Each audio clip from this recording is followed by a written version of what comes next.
Bonjour tout le monde, j'espère que vous allez bien.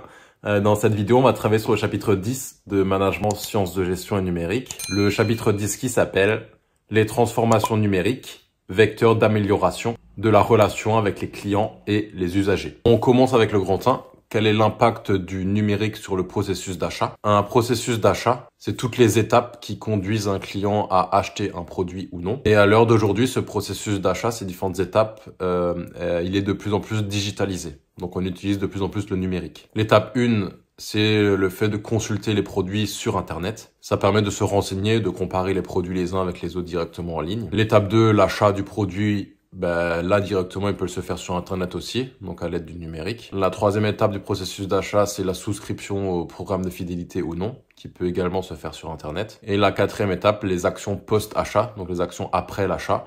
Là, pareil, les clients font très souvent des remarques ou des avis sur Internet directement, une fois que le produit a été acheté et testé.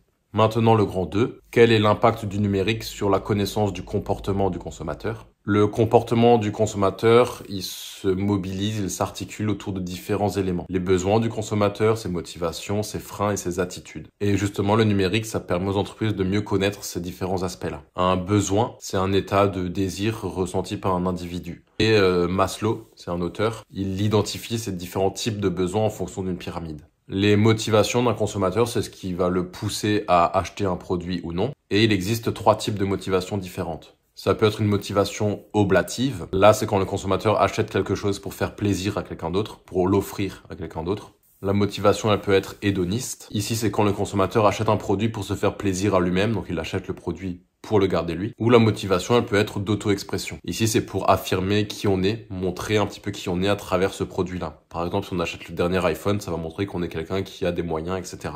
Ensuite, les freins d'un consommateur, c'est l'inverse, ce qui le pousse à ne pas acheter un produit ou ce qui va l'influencer à ne pas acheter un produit. Ici, il y a à nouveau 3 types de freins. Le premier, c'est la peur. La peur, ça correspond aux risques qui sont liés à l'achat du produit. Ensuite, il y a l'inhibition. Ici, c'est la difficulté que peut ressentir un consommateur à utiliser le produit une fois qu'il l'a acheté. Il ne saura peut-être pas comment s'en servir. Et ensuite, il y a les doutes d'utilité. Là, avant d'acheter le produit, le client va se demander s'il en a vraiment besoin.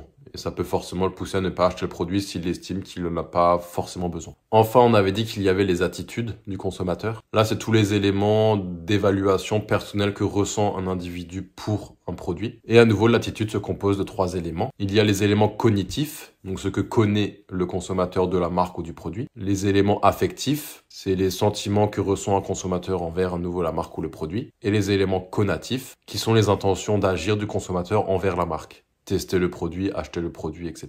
On passe au grand 3. Quel est l'impact du numérique sur la gestion de la relation client? Alors la gestion de la relation client, GRC, c'est toutes les actions que peut mettre en place une entreprise qui va permettre d'améliorer sa relation avec les clients et donc de le fidéliser. En général, ça passe par une collecte et une analyse des données des clients pour ensuite leur faire des offres promotionnelles personnalisées. À l'heure d'aujourd'hui, avec le numérique, cette gestion-là, elle est de plus en plus digitalisée. Elle passe du coup de plus en plus par les sites internet et les réseaux sociaux. Et il en est de même au niveau de l'administration publique. L'État, concrètement, utilise de plus en plus le numérique dans son administration. Tous les documents administratifs sont en général maintenant disponibles directement en ligne. Et ça permet concrètement de simplifier toutes les procédures. L'exemple le plus précis, c'est les impôts en ligne, qui ont été développés il y a quelques temps. C'est la fin de cette vidéo, j'espère que vous avez compris toutes les notions. Comme d'habitude, s'il y a des questions, vous les posez en commentaire. Je vous souhaite de passer une bonne journée. Ciao!